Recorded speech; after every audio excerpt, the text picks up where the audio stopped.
تمہارا حق تمہاری بیویوں پر یہ ہے کہ وہ تمہارے بستر پر ایسے ایسے لوگوں کو نہ آنے دے جنہیں تم ناپسند کرتے ہو۔ تمہارے گھر میں ایسے لوگوں کو آنے کی اجازت نہ دے جسے تم اچھا نہیں سمجھتے۔ سنو، اور تم پر ان کا حق یہ ہے کہ تم ان کے لباس اور پہننے میں اچھا سلوک کرو۔ جس طرح عورتوں کو مردوں کے جذبات کا لحاظ رکھنا ضروری ہے، اسی طرح مردوں کو بھی لازم ہے کہ عورتوں کے جذبات کا خیال رکھیں، ورنہ جس طرح مرد کی ناراضگی سے عورت کی زندگی جہنم بن جاتی ہے، اسی طرح عورت کی ناراضگی بھی مردوں کے لیے وبال جان بن جاتی ہے۔ اگر کسی اجنبی عورت پر اتفاقیہ نظر جا پڑے اور وہ خوبصورت معلوم ہو تو گھر جا کر اپنے بیوی سے ہم بستری کر لو تاکہ شہوت کو سکون ہو سکے۔ ارشاد نبی صلی اللہ علیہ وآلہ وسلم ہے کہ جب تم میں سے کسی اور عورت کو دیکھو اور وہ اسے خوبصورت دکھائی دے تو اسے اپنی بیوی کے پاس چلے جانا چاہیے، کیونکہ عورت کی شکل میں شیطان آتا ہے اور عورت کی شکل میں واپس جاتا ہے۔ اگر کسی کی بیوی نہ ہو تو وہ اللہ تبارک و تعالیٰ سے پناہ طلب کرے، گناہوں سے سلامتی کی توفیق مانگے اور اس کی شیطان مردود سے پناہ مانگے۔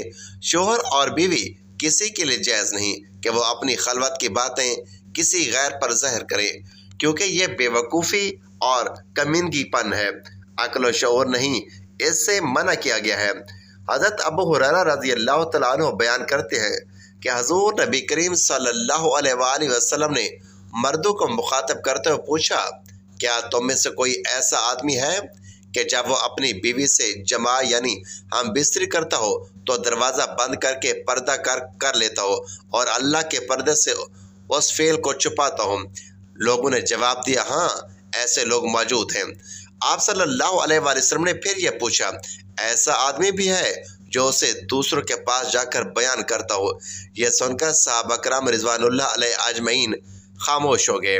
اس کے بعد آپ صلی اللہ علیہ وآلہ وسلم عورتوں کی طرف مخاطب ہوئے اور ان سے پوچھا کہ تم میں کوئی ایسی عورت ہے جو اپنے خاوند کی خلوت کی باتیں دوسری عورتوں کو بیان کرتی ہوں؟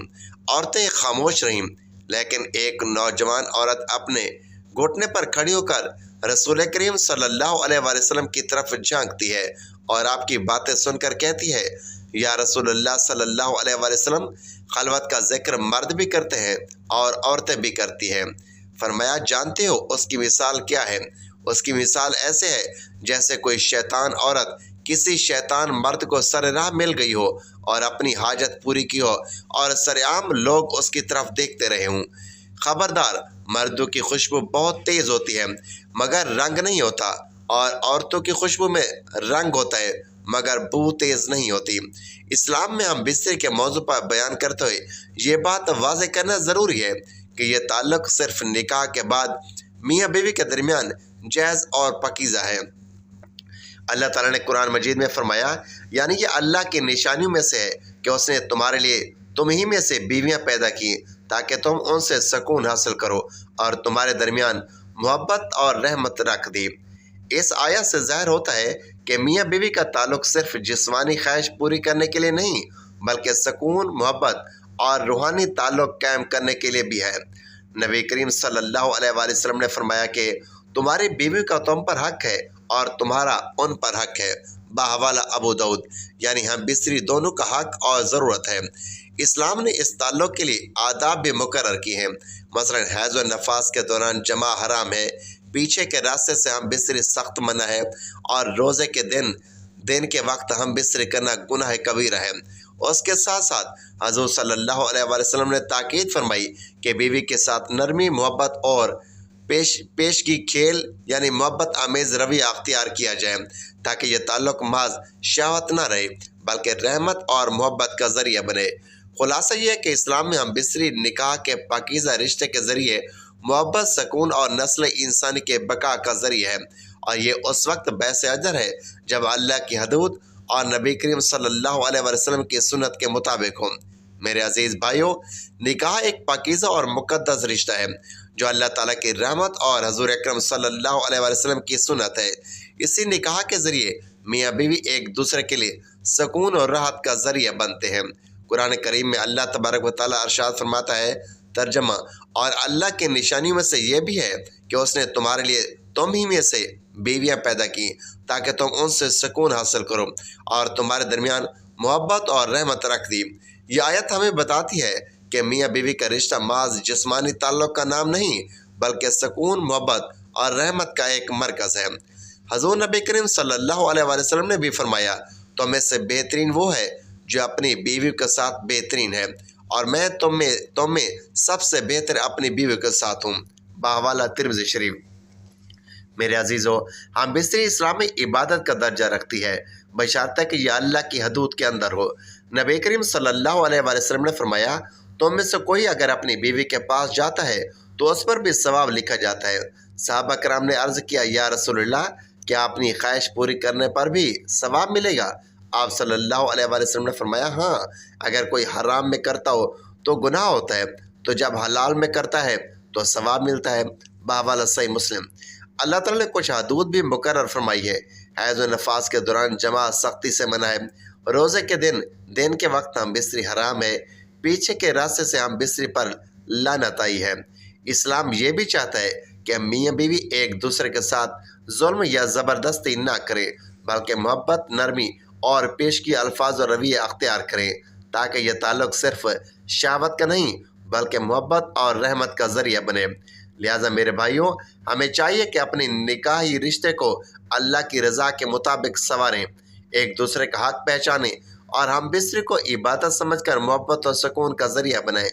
یہی حقیقی کامیابی ہے اور یہی اللہ اور اس کے رسول صلی اللہ علیہ وآلہ وسلم کی تعلیمات ہیں۔ اسلام نے میاں بیوی کے تعلق کو صرف ایک دنیاوی رشتہ نہیں بلکہ عبادت اور اللہ کی رحمت قرار دیا ہے۔ اس لیے دونوں پر ایک دوسرے کے کچھ حقوق اور ذمہ داری ہے تاکہ زندگی محبت، سکون اور انصاف کے ساتھ گزر سکے۔ ان میں سے اہم حقوق یہ ہیں: بیوی کے شوہر پر حقوق۔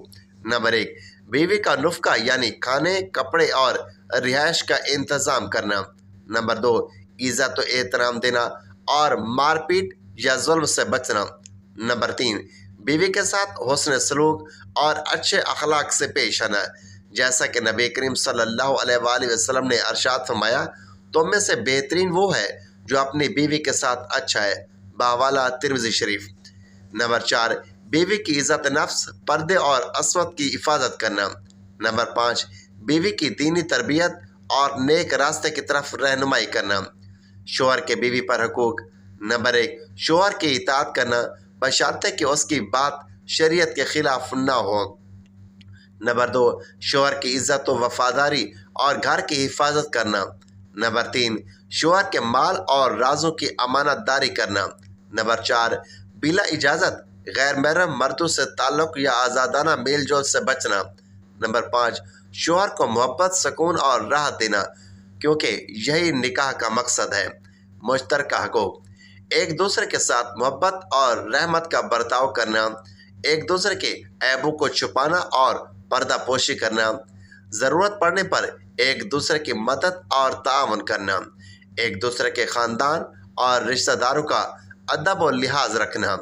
اللہ تبارک و تعالیٰ نے قرآن مجید میں ارشاد فرمایا، یعنی عورتوں کے ساتھ بھلے طریقے سے زندگی گزارو۔ اس آیت سے صاف ظاہر ہوتا ہے کہ میاں بیوی کا رشتہ محبت، برداشت، ایثار اور نیکی پر قائم ہونا چاہیے۔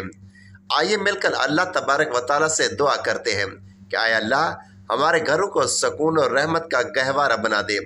اے اللہ، میاں بیوی کے درمیان محبت، الفت اور احترام پیدا فرما۔ اے اللہ، ہمیں اپنی حدود میں رہ کر پاکیزہ زندگی گزارنے کی توفیق عطا فرما۔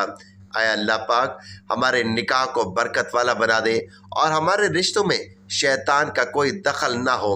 اے اللہ، ہمیں اپنی بیویوں کے ساتھ اچھا سلوک کرنے والا اور انہیں سکون دینے والا بنا اور ہماری نسل کو دیندار، نیک اور صالح بنا دے۔ آمین یا رب العالمین۔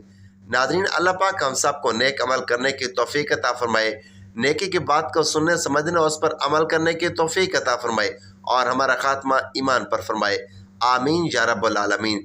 ناظرین، اپنے رزق میں برکت، وسعت اور کشادگی کے لیے اللہ تبارک و تعالیٰ کے 99 ناموں میں سے کوئی ایک نام ضرور ٹائپ کریں۔ اگلی ویڈیو تک کے لیے اجازت دیجیے۔ اللہ حافظ۔